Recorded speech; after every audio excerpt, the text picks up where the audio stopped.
Welcome back to the Fuel Your Legacy podcast. Each week, we expose the faulty foundational mindsets of the past and rebuild a newer, stronger foundation essential in creating your meaningful legacy. We've got a lot of work to do, so let's get started. As much as you like this podcast, I'm certain that you're going to love the book that I just released on Amazon, Fuel Your Legacy, The 9 Pillars to Build a Meaningful Legacy. I wrote this to share with you the experiences that I had while I was identifying my identity, how I began to create my meaningful legacy, and how you can create yours. You're going to find this book on Kindle, Amazon, and as always on my website, samknickerbocker.com. Welcome back to the Fuel Your Legacy show, and today we have another incredible guest, pilot, business owner, entrepreneur, business coach, real estate, and just everything. He's just everything. He's Mr. Wonderful. He could give you the biggest bear hug of your existence, probably. Have you ever hugged somebody who's bigger than you? I have, actually. What was that like? It hurt me. Yeah, 'cause I'm sure it doesn't happen that often. It doesn't. So when you get someone that's pretty powerful and a very much larger human mass, it's kind of like they want to show you that they're bigger than you. And I'm not a very ego-driven person, so I don't have to, it doesn't matter to me. But sometimes they want to prove a point. Sometimes it's the power play. Yeah, I mean, they had to have been pretty big because you're not a small dude, which I love. Anyways, he's a pilot, built his business while being a pilot. He's still a pilot, flies all around the world, takes the most incredible journeys there.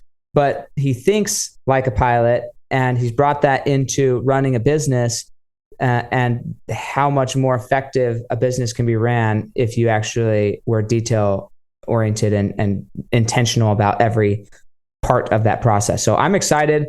I got to listen to him speak at a mastermind, and honestly, I have 2 pages of notes. I don't know how many people got 2 pages of my notebook, but he did. And I'm really grateful for that. And excited to have this show. So go ahead, Steven, tell us how you got started, kind of early childhood. What got you even into being a pilot? Why did you go that route? And then why did you end up not necessarily stepping out of being a pilot, but adding in something else into your career? Sure. Yeah. So I was born and raised in Southern California. I had 5 siblings. My parents were blue collar workers. And we were taught early on by my parents that, if you wanted something, you had to go out and work for it. We had that hard work mentality, and that ethic was built into us. And maybe people watching have that, seems like it's a generation gap now. I don't know. But that's what we had to learn. And so as a little kid, I wanted to do one thing, and that one thing was be an airline pilot.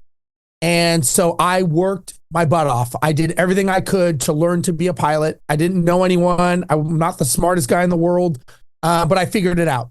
And my hard work and my tenacious effort, we'll say, got me to being the second youngest person hired at a particular airline at that time. I was 25 years old. The average age was 35 years old. And I kind of equated to right person, just being in the right place at the right time when the hiring cycle was going. And I happened to put it in my resume, we'll say. Obviously, there's skill set in there. I was 25 years old, had the job of my dreams. I was flying for a major airline. I had just gotten married, and I was living on the island of Guam. So I was out in the South Pacific. It's about 7 hours past Hawaii for people that don't know where Guam is. And over there, I was flying all over Asia, Australia, Indonesia, all those places, all over the South Pacific Islands. Had the best job you could ever imagine, and everyone was telling me, "Man, you're set. You're golden. You're golden for life." And that was true until a certain day in history, and that day was 9/11. And 9/11 obviously was a tragic day for millions of people, myself included, because it wasn't actually 9/11, but it was 2 days after 9/11. So September 13th was kind of my day of reckoning, because that is the day that I got a furlough notice for my safe, secure, amazing job. And basically I was told, "Hey, Steve, that safe and that secure job that you thought you had, it was never safe and it was never really secure. And now you're going to be on the street with 50,000 other pilots. So good luck to you. So to say I was in shock and disbelief that not only did we just go through 9/11, but now I was out of a job or going to be out of a job. And then because I had that hard work mentality that my parents taught me, I only knew how to do one thing: fly an airplane. I didn't have any other skill sets. So I had to go home and tell my wife, I don't know how we're going to pay our bills because I have a skill set that's not useful to anyone out there. So this is back 2001, before social media and YouTube and all that other shit. So I had to go to this building with books in it called the library. And I had to get a library card and I had to read books. And I read a book a week on becoming wealthy. I had no idea what to do. My back was against the wall and I had to figure something out. Everything that I looked at led to real estate. So I didn't know anything about real estate. I knew about it, but I didn't know anything about it really. And I thought, well, you know what? Shit, this is going to be the path I go on. So I got a mentor, a real estate coach, and I started learning about real estate. I started learning different real estate transactions, flipping, double escrow, all these different terminologies that go on in real estate. And I just kept doing it and doing it and doing it. And I got ripped off. I got lied to. I got cheated. I got stolen from. Everything that you could imagine happened to me, but I didn't care. I kept getting back up and kept getting back up because it wasn't like, hey, this would be good to know. This was like, if I don't figure this out, I'm not going to survive. And slowly but surely, I stopped getting knocked down a little bit less each time. And eventually, I started getting very good at real estate. Certain transactions I learned how to negotiate. I got to be so good at it that I made enough money to buy my first apartment complex with a business partner. And then from there, we started buying real estate assets, houses. And real estate has an interesting way for people watching, if you don't know. It has a very interesting way of just when you think you're smart enough and you know everything you're doing, it comes like a wrecking ball and will clean your clock. And that's what it did to us. We bought about 40-something houses incorrectly. And the wrecking ball came through our front door. Whether we wanted to open it or not, it was coming. So we almost went bankrupt by owning a lot of bad properties. We decided to hand them over to a management company. Nobody wanted them because they were such awful properties. So we created our own management company. But we didn't know how to run a business. We didn't know how to run a management company. We didn't know anything. We were quote unquote investors. So I did the same thing I did when I learned to fly. I got a flight instructor. When I learned real estate, I got a real estate coach. So I thought, well, shit, I wonder if there's a business coach out there. So we hired a business coach. He looks at what we're doing. He says, well, you got good news and bad news. The good news is, yes, you have a business potential here. You've got marketability, you've got scalability, and you have opportunity. There's a business here. The bad thing is you two are not the smartest guys on the planet and you'll be bankrupt in 6 months. So we hired a business coach on the spot. Now we have a business coach. We don't even know what our business is. We're property management. We stayed with that guy for 7 years. Every single week, we got our asses chewed out and kicked by this guy. We built the fastest growing property management company in the state of Texas. We were operating in 3 major cities, outsourced 60% of our company to virtual assistants. We eventually scaled up and sold to a venture capital firm for deep into 7 figures, where I became a vice president for them. We took our 1,000 properties and parlayed it into 10,000 properties. And the whole time, I was an airline pilot. And everybody wanted to know, Steve, how are you doing this? And it was me and my business partner. It wasn't just me. But they're like, how are you guys doing this? I said, well, we're running our business the same way we run an airline. Processes, procedures, structure, checklist, emergencies, everything that you think of when you're on an airplane, we injected that into our business. And that is what I did, how I scaled it. So now what I do is I show people how to do the same thing and how to become that person to actually scale that company to build processes, procedures, and systems.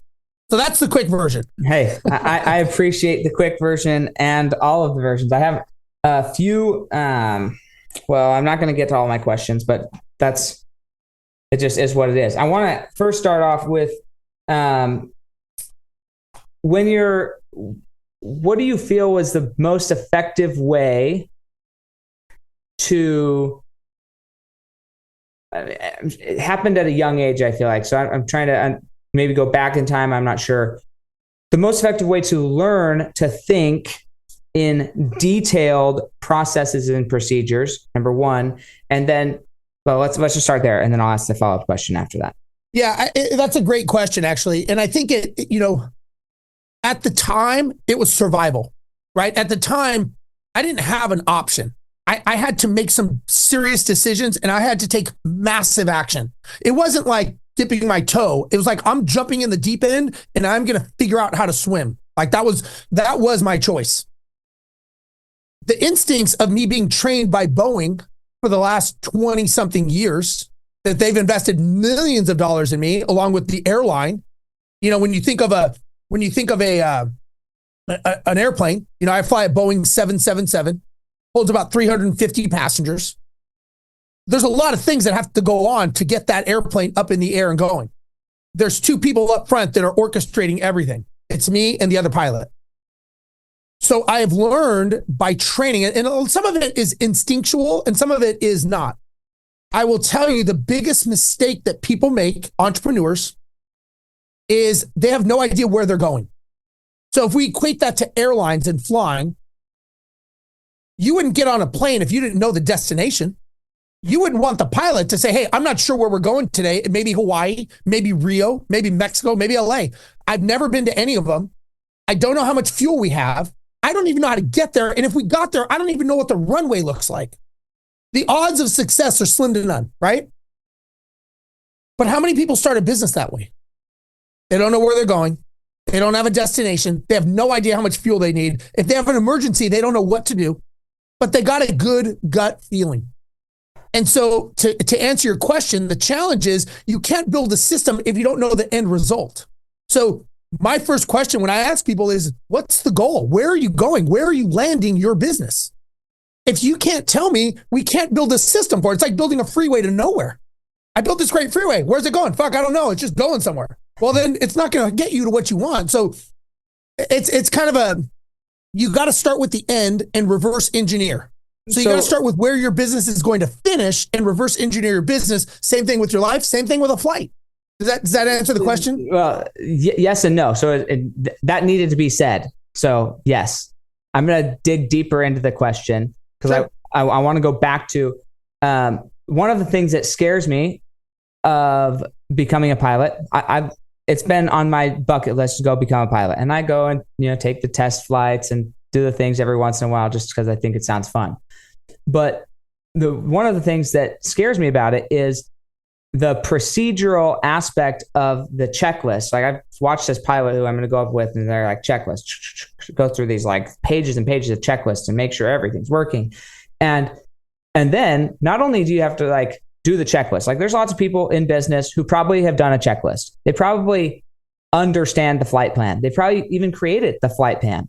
Maybe they've at one time were trained on how to make sure everything happens. But then there's a difference in my mind, and this is why I'm asking you because you haven't figured it out yet, and my mind hasn't figured it out yet. That's why I'm asking you. Okay. There's a difference between somebody who like, okay, this is the flight. You give it some gas, you push in the throttle, and it goes off the ground. It has some flaps that kind of steers it. It's got your tail rudder thing, and that kind of moves it around. And yeah, and then you have wheels, they come down, and that's like the level of detail that Sam thinks in.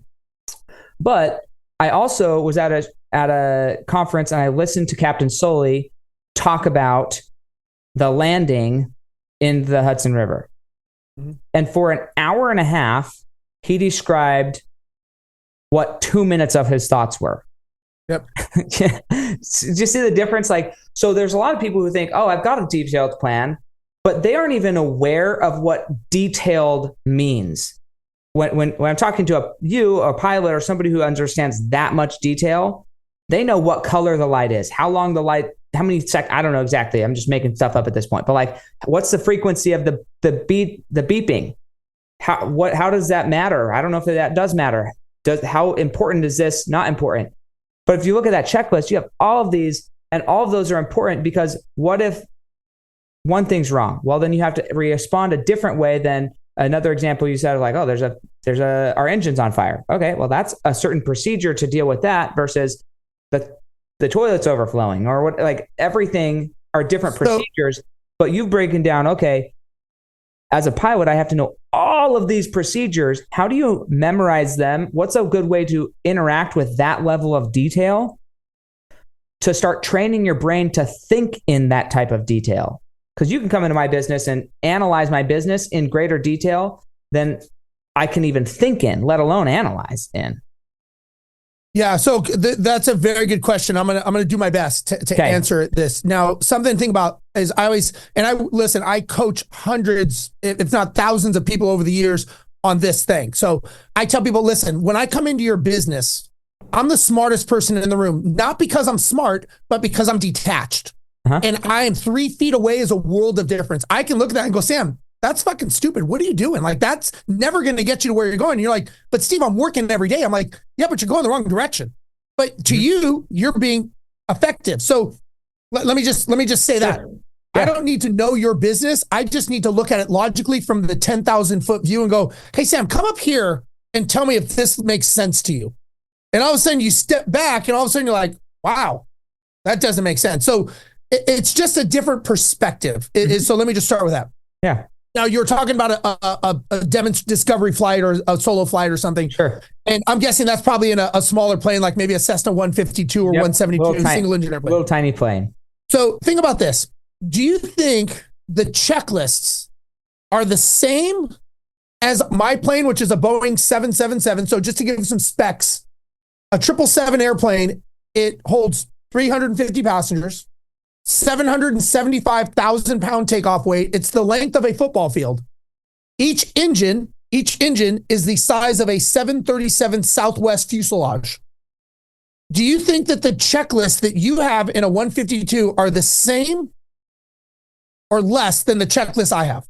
I would assume they're significantly less because there's way less options to have go wrong. But you're up in the air the same as I am. Yes, but your ability to effectuate change is way different, and the massive thing you're moving is not even remotely the same. Like in the little Cessna, it's just you, and there's like it's small. In the thing you're flying a freaking city from one end of the world to the next end of the world. So yeah. So think of it this way, and you are correct. So I hope so. This is where I go with this. Like I use the law of advancement, right? Before anything can go up, it first has to go down. So let's just say if you're going to build a house, you have to have a foundation. House for a foundation, let's just say is 18 inches thick, right? Mm-hmm. And then you're going to build a single story house. If you're going to build a apartment complex, which is higher, does the foundation need to be deeper? Yeah. Yeah. Can't be the same size. It's got to be a couple feet thick. So the higher you go up, the first you don't build the apartment complex and you're like, oh shit, I forgot to put the foundation in. I got to go dig a foundation now. Right? Right. And then if you build a skyscraper, that is mega deep. Bigger the height, deeper the foundation. So you have to go down before you go up. So when we talk about checklists and systems, many people, they build a tiny Cessna 152 foundation and they try to build a Boeing 777 business. It doesn't compute. They build a 12-inch foundation and they think they're going to build a skyscraper. All of a sudden, the building starts leaning. The checklists are a direct correlation to the complexities of your business, the complexities of your airplane, right? We'll use airplane as an example. So yes, you definitely have to know the checklist. Now, going back to, and this may answer your question, every business is made up of systems. And those systems are repeatable over and over and over again. As a matter of fact, despite what most people think and despite what most people do, business is boring. We're kind of the ones who fuck it up. We're the ones who go in and screw it up and do this and do that. And all of a sudden we're like, wow, this is chaos. You kind of injected that, right? It's not made to be chaotic. It's made to be boring. And it's repeatable tasks done over and over again to perfection. There are systems in your business. Every business has about 8 to 11 systems. That's about it. Now, property management, something that's very procedural, that's about 19. But if you're a regular business, Sam Inc., There's about 8 to 11 systems. Bringing on a client, signing the contract with the client, processing them, fulfilling the order. It's about 8 to 11. The question is could I come into your business tomorrow, sit down, open a systems manual, look at a flow chart, and per the checklist, run the model in that system? If not, it's up in your head. And if it's up in your head, you don't own a business, you own a job. Because if you get hit by a chicken bus tomorrow when you're vacationing in Mexico, your business dies. So I teach people, you have to remove yourself from the business. The more important you are in your business, the less valuable it is. Because when we sold our company, they didn't want us. They're like, you guys are great, but you're not coming with this. Now we did, but they didn't. That's not the goal. They're buying the systems. They're buying the contracts. They're not buying us. There's no value in us. There's value in repeatable revenue based on systems, processes, and procedures. Right. Did that answer it? I want to make sure I kind of went left here. No, we're good. We're getting closer. So where would somebody go to, let me give an example now, because again, all of these are great answers and they're what I'm looking for. It's just, this is exactly the conversation that I want to have, because there's a surface level and then there's like drilling down into all the different layers of this. So when I wanted to learn copywriting, and I've like really wanted to understand how could I be a better copywriter? What's the flow of copywriting? What are good hooks? What does a good hook look like, feel like, taste like, smell like? Then I went and I got like copywriting secrets, and I went and looked at the best copywriters out there. And then I got a notebook and I sat down and I started physically writing down, just copying down the best of the best. So then eventually my mind started processing as a good hook. It starts processing as good copy. So now when I'm writing a Facebook post, I'm writing good copy, not because I'm copying somebody else, but because I'm copying their system, and I started to think in the way that they create, or in the system. So now you can go into any business and you can be creative because you've learned detailed systems. You've learned how to look and say, oh, there's a hole in the system. There's a hole in the system. There's a hole in the system. Because you understand the level of detail that a system needs to have to be an effective system.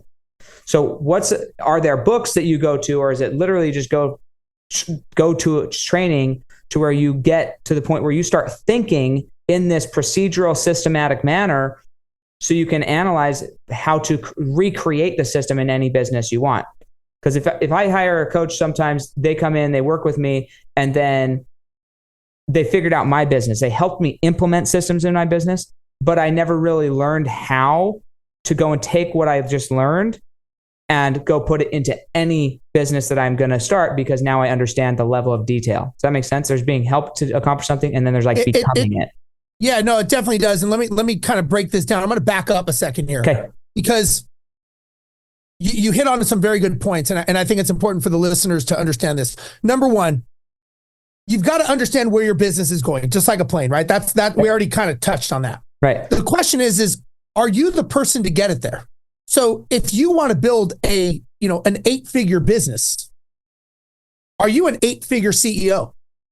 Do you walk like it? Do you talk like it? Do you act like it? Are you that person that's going to build 8 figures? Because many of us are a 6-figure employee mentality, acting like we're an 8-figure business owner. It's like saying Android app is going to work on an Apple phone. It doesn't work. So many of us, we're lying to ourselves because we are not those people. I can talk to someone within 5 minutes, I'll say they're lying to themselves. They're full of shit. So the question is how do you become, it's who you have to be.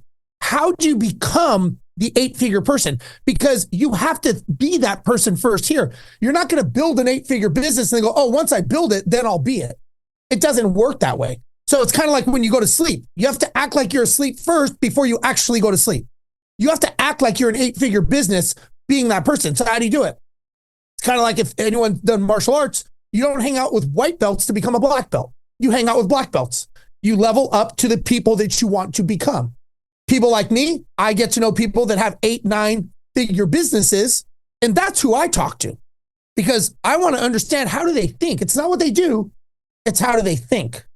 And so you've got to understand that. Now, a business has two types in their business. You have the visionary, you have the integrator. The visionary is the person that maybe like me when we had our business, he's the one who's out on stages. So when we had our company, I toured Australia 3 times as a speaker. I was going all over the United States. I was on TV. I was on radios. Everyone want to know, how does an airline pilot build a business? Well, the reality is yes, I had a big part in that. But my business partner, the integrator, he was the engine behind it all. And the integrator, they're the ones that love tinkering. They're like in the back room tinkering with everything. A business has to have both. You can't have just an integrator or just a visionary. So it's that yin and yang. My business partner and I, we were very, very good in our roles. I was the visionary. He was the integrator. He didn't care to be on stages. He didn't care to do any of that stuff. He wanted to build the company. So first of all, you got to ask yourself, if you're building a business, my first question is who's the visionary? Who's the integrator? Because if you don't have one, you need to get one because you're not going to be good at both. You're going to be okay at one and shitty at the other if you're trying to do both of them. So based on what your role is, if you say, I'm the integrator, I'm the guy, I like systems, well, then you got to educate yourself. So going back to your question of education and books, well, first thing is there's 2 books that I would recommend. The first one is called The E-Myth by Michael Gerber. It's a pretty standard book. A lot of people know about it. The second one is called Checklist Manifesto. And Checklist Manifesto is by a guy named Atul Gawande. And what was interesting about this book is he was trying to understand and decrease the medical malpractice in surgeries because there was a lot of medical malpractice and mistakes going on in surgery rooms. So he started going down this path of trying to understand how to systemize the surgery room. And as he got deeper, they finally said, you've got to go to where the Mecca and who created checklists, the aviation industry. That led him to Boeing. So I'm reading this book. He's at Boeing. And they're talking to him at the time of this book that it was being printed. Boeing was in the middle of making the Boeing 787, which to date is probably the most high-tech production aircraft in existence right now. At the time, I am flying the Boeing 787. So I'm like, wow, this is crazy. They're talking about checklists, systems. Did you know there's almost a mile of wiring in those planes that you're going in and traveling in? A mile of wiring. And you're upset if your light doesn't work. Where does that go? You think there's a checklist for that? So he started understanding how the ideology of checklists work.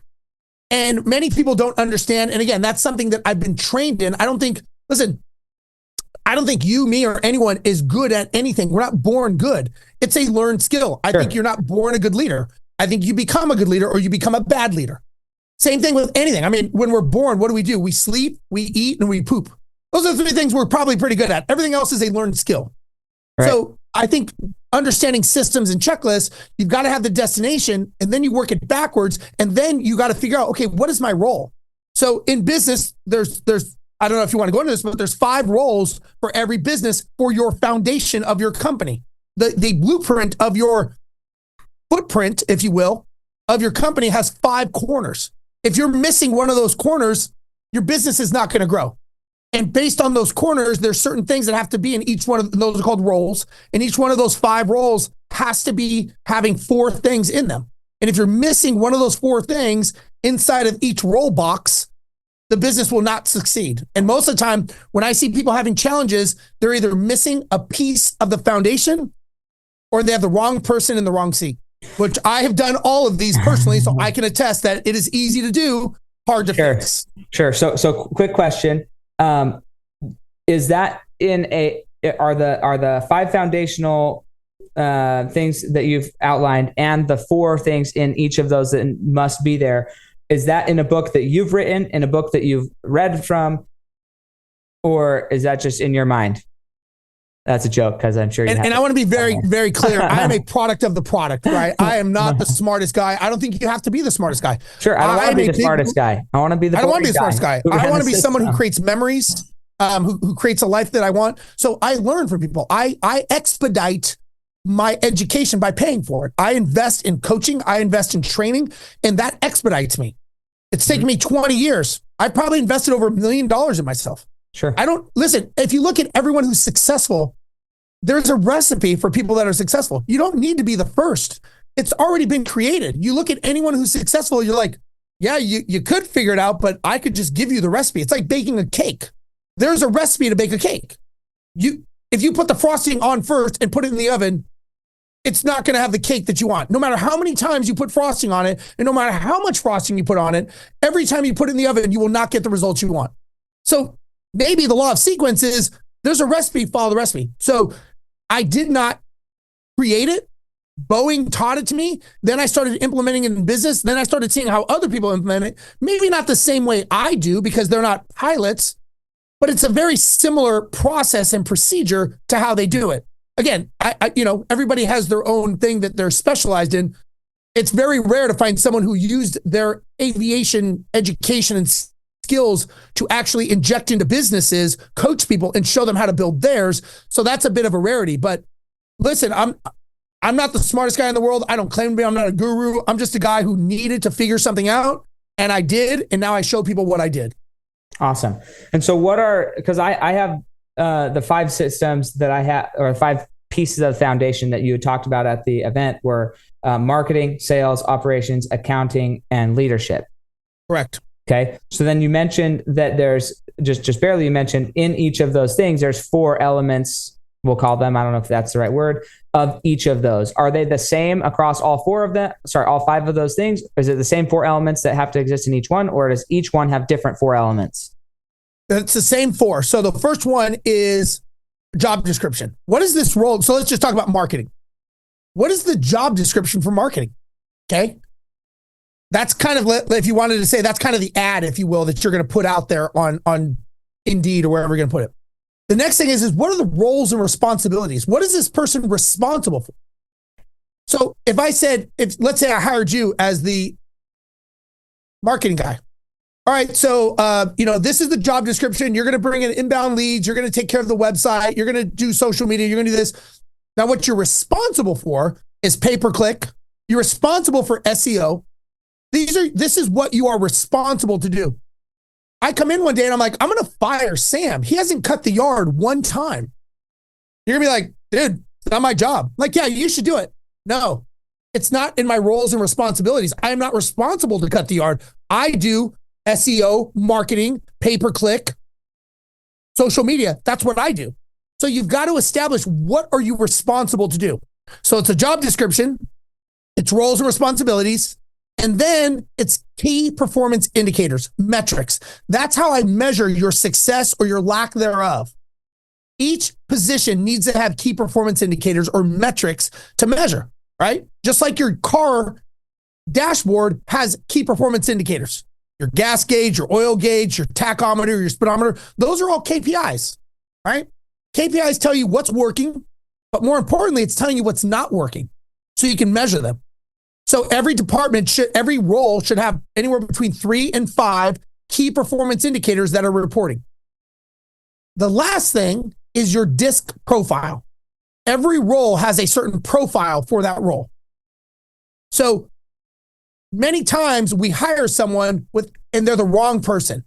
Maybe they said the right things. Maybe they were qualified, but are they the right role? So I always do a DISC profile. So I do like 2-day events, and at my 2-day events, I explain how the right way to hire. The first thing you should do is a DISC profile of anyone. So let's say marketing is a C as far as compliant. They're data-driven, they're metrics. Marketing is math, not imagination. It is math. It's numbers, it's data, it's expenses. I need a C. If somebody wants marketing and they're an I or they're a D, I'm not even interviewing them because they're not the right role. So many times we don't even know the right role. And when I coach people and I'm like, I need to see a DISC profile of everyone. Like we got to step on the scale and see what do we weigh. And they'll send it to me and I'm like, you probably have a problem with this person because of this, this, and this. And they're like, holy shit, how'd you know? I'm like, it's their DISC. It's their personality. You can't change it. So every role has a certain DISC profile associated with it. First thing you do is you identify the role, job description, roles, responsibilities, key performance indicators, and DISC. And DISC is the first lead off as to whether or not you even go further into the interview process. Does that make sense? Mm-hmm. Yeah, no, that does. And I appreciate that. That's a good nugget there. So I want to go, first I want to tell a funny story because I think you'll appreciate it. And some of my audience has heard it, some of them haven't, but I think it applies to this whole conversation. So and I'm sure, I'm curious if you had any experiences like this, because you brought up like you would not get on a plane if nobody had a flight plan. Okay. You maybe haven't. Provo, Utah used to have a little tiny airport where there was one holding room for everybody, and one plane would come in and the same plane would leave, and there was only ever one plane at the airport at a time. That was Provo, Utah. You've probably been to similar like tiny airports. Yep. Well, so I thought my flight, my wife asked me the night before, when's your flight leave? I was like, 11:30 a.m. So I show up at the airport and I have my headphones in the entire time. As I go through security, I'm waiting in the holding thing, and I go through, I'm talking to my wife, go to get on the plane, and they have your person who scans your ticket. So I scan the ticket and walk on and sit down in my seat, 11B. And I sitting there, somebody comes on the plane, is like, hey, you're in my seat. I'm like, no, this is my seat. Here's my ticket. So I show him my ticket. He goes and gets the flight attendant. The flight attendant comes up and says, hey, you're in his seat. I say, no, here's my ticket. She says, oh, okay, whatever. So then she lets him sit in the exit row with extra leg room. So I'm thinking, man, I wish I showed up late to my place. I wish they oversold my seat because then I could sit in the extra leg room. So I'm thinking this. The flight to Provo to Arizona is about an hour long, and I'm used to kind of just going back to taking a little nap on the flight home and still talking to my wife. I don't really stop talking to my wife and put my headphones away until we're like in the air, and I pretty much have to because there's no service up there. And so I go take a nap, wake up in an hour, and we're still very much up in the air. Like everybody's up walking around. And I'm like, I don't actually know where I'm going at this point. I'm on the wrong plane. This is like not even 2 years ago, maybe 2 years ago. But I'm like not going to be the person who raises my hand like, I'm on the wrong plane. Yeah, no, I'm not saying that. So I'm just keeping my mouth shut. Finally, 20 minutes later, the pilot comes on the intercom's like, hey, looks like we're almost there. We're going to be landing in Austin, Texas in 20 minutes. I'm like, what the heck just happened? How does that even happen when there's all of these systems, all of these procedures? How does like somebody get on the wrong plane? Multiple people look at your ticket and you end up in Austin, Texas. Yeah. I mean, look, the quick answer is shit happens. Yeah. You know, have you ever heard of the term above the line and below the line? No, not that I know of. So, I mean, I've heard of it, but I don't know what it means. So it's about like something happens, right? Like this. Above the line is ownership, accountability, and responsibility. Below the line is blame, excuse, and denial. Many times when something happens, people go below the line. So you said, like, how does this happen? I would say, well, if you were above the line, you would say, man, I fucked this up. Like, I should have looked at my ticket. Like, that's on me. I'm an adult. I should have looked at the thing and said, okay. It's kind of like, to me, it's like so I would say, first of all, there was obviously a system mistake, which does happen, which is pretty rare, but does it happen? Sure. You were a part of that. Sure. Below the line, like I said, now let's say, for example, you have a meeting with someone. What were the first ones above the line, though, really quick? Ownership, accountability, and responsibility. So it's OAR, and below the line is BED, blame, excuse, and denial. So I'll give you an example. You have a meeting with someone. You're supposed to be there at 8:00. You're stuck in traffic. You get there at 8:10. What would you normally say when you walk in the door? If I was late? Yeah. Me personally, I would say, yeah, you're stuck in traffic. I mean, there was an accident. Just like what I said to you, because I was late to this meeting, I would say, hey, thank you so much for showing up and staying on the call. I appreciate your grace, and I'm sorry I was late. There's no real excuse. Like, I was late. I ran the meeting longer than I should have. That was my bad. Yeah, and that's good. That's owning it, right? That's owning it. sometimes most people would go, hey, sorry, there was traffic. It was an accident. I apologize. It's like, I don't care. Like that you should have left earlier. Like that's on you. You should have said, hey, you know what? Sorry, I didn't leave and give enough time for contingency. So that's on me. I apologize. I won't make that mistake again. That's owning it. Blaming is saying, hey, there was traffic. Sorry. It's like, does that make it okay? No. Take ownership. And so I see trends of people. And I see trends of people that either they take ownership and listen, how you do the little things is how you do everything. The devil's in the details. And so I'm just a believer. I sit and watch people and I just go, okay. Now to back to your question, talking about systems. So I'm going to give you an example of a system. And I do this when I speak on stages and stuff. And I like when you see a plane coming up to a gate, like let's say my plane, Boeing 777, it kind of looks like chaos, right? You see all this stuff going on. And I may have done this when we were at the mastermind, but I'll do it for your viewers. So you see all these doors opening up and people driving around. It looks like chaos, looks like ants running around. To us, it's actually called a dance. And let me explain what happens. You have 350 people exiting the aircraft. All of their bags, cargo, and everything is getting offloaded and dispersed to either other airplanes or to the baggage carousel, matching each one of those 350 people. You've got cleaners coming in. They're cleaning out all the trash, everything out of the airplane, and catering is coming from the other direction. They're restocking the aircraft, water, consumables, food. You've got maintenance walking around the aircraft. They're checking safety, structural items, engines, tires, oil, all that stuff. You've got fuelers. So the fuelers hook up these huge fuel lines. For our plane, it holds about 240,000 pounds of fuel. Takes an hour of high pressure fueling to fuel this plane. Flight attendants, they're up in the cabin. They're checking seatbelts, safety items, oxygen, exits, all that stuff. And pilots, we're up front. We're checking the routing, the weather, the destination, circuit breakers, flight plan, emergencies, going over engine failures. We're going through all this stuff. 350 people get back on that aircraft. All of their bags are brought in from everywhere that these people flew in from and loaded into the belly. And within 1 hour, this plane is buttoned up and pushed back.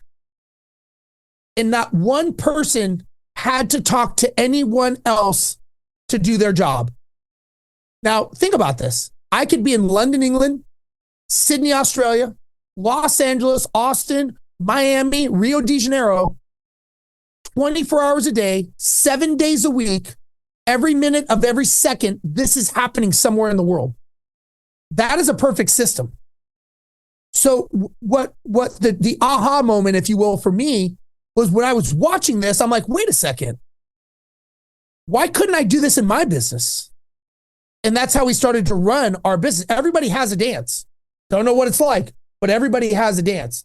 It can be systemized. But to your point, if the fueler doesn't do his job and doesn't give us enough fuel going to Hawaii, it doesn't matter. We're not going to make our destination. So you got to ask yourself, why is it that more planes don't crash? Why is it that this system works so well? I mean, think about how many flights a day are in the air. And it's a micro of accidents because the systems have safety catches and the system catches the mistakes. So you need to build your business that's system-centric, not people-centric, because systems don't take a break.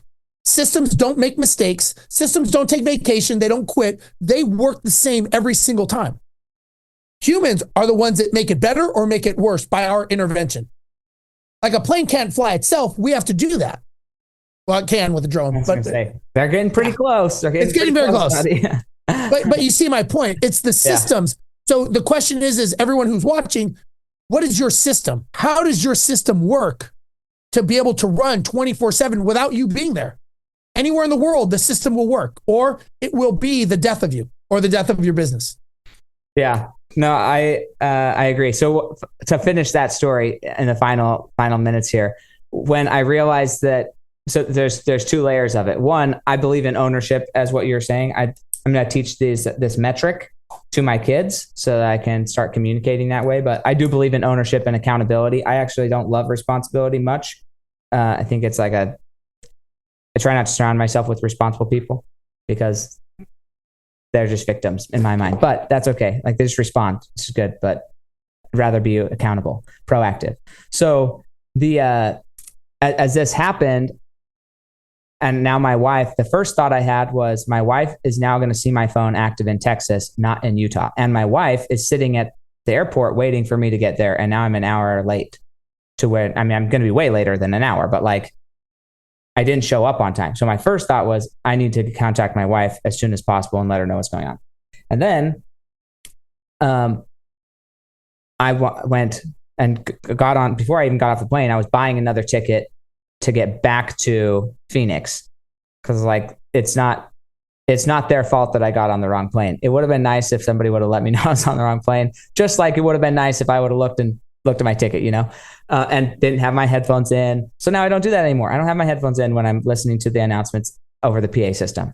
I listen to the announcements over the PA system.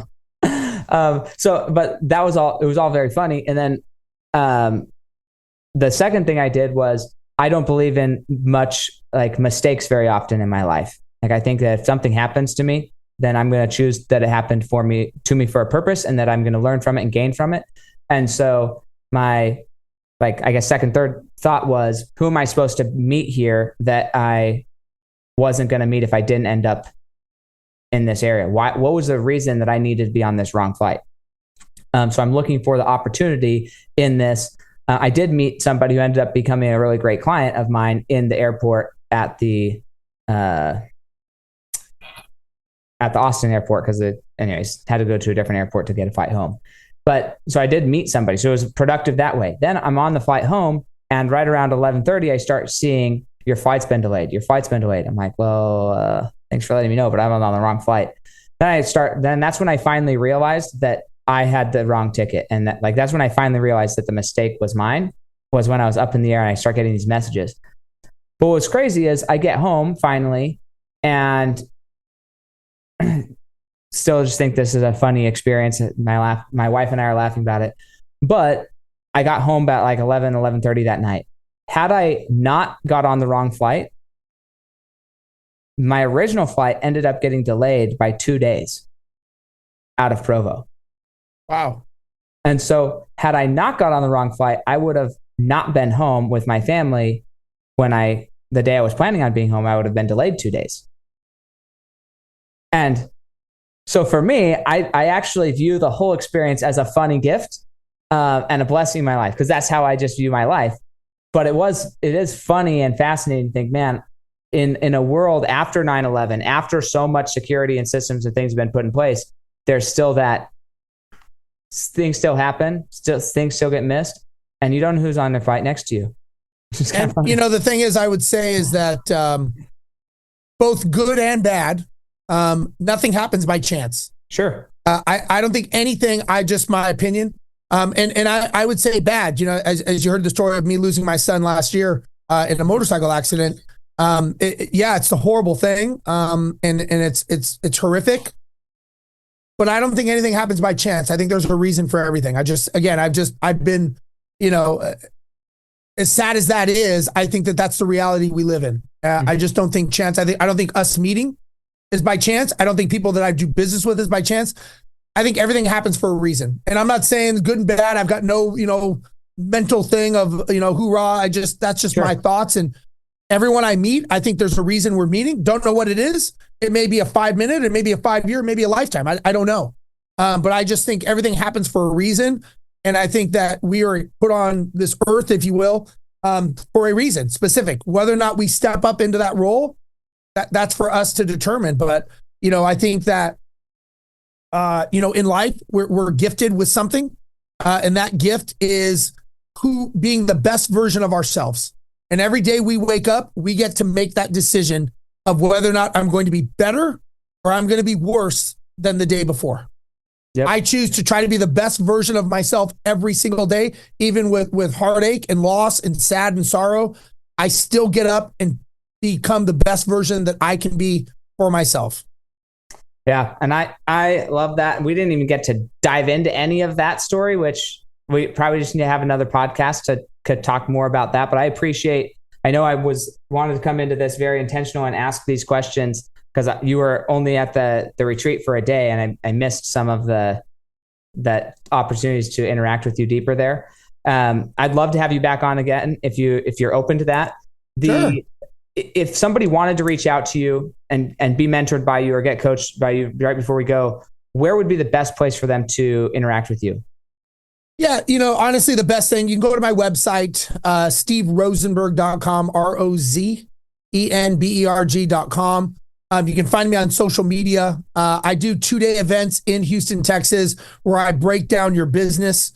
And if somebody comes and they mention you, I will give them a very, very special gift that they will not be able to get anywhere else. And that gift, I will give 2 complimentary tickets. I normally charge quite a bit of money to come, but because they're a guest of yours, I'd be happy to give that because I think we need to give more than take. And I think there's a lot of takers in the world. I'm at a point in my life that I can give. And I think there needs to be more people like me that give than take. So if anyone does mention you, I'm happy to give complimentary tickets. This is 2 days of building your business. This is not seminar. This is actual workshop. And it's, you saw me speak for 30 minutes. Right. Imagine 2 days with me. It changes your life. And it's something that I think we all need. And it's a reset. But I think that we need to, even if somebody wants me to coach them, and I charge up to $50,000, $60,000 to coach people. Mm-hmm. I tell them, just come and let's date before we marry. Like, let me just help you. Let me give you a gift of helping you with your business. Let me give you that clarity.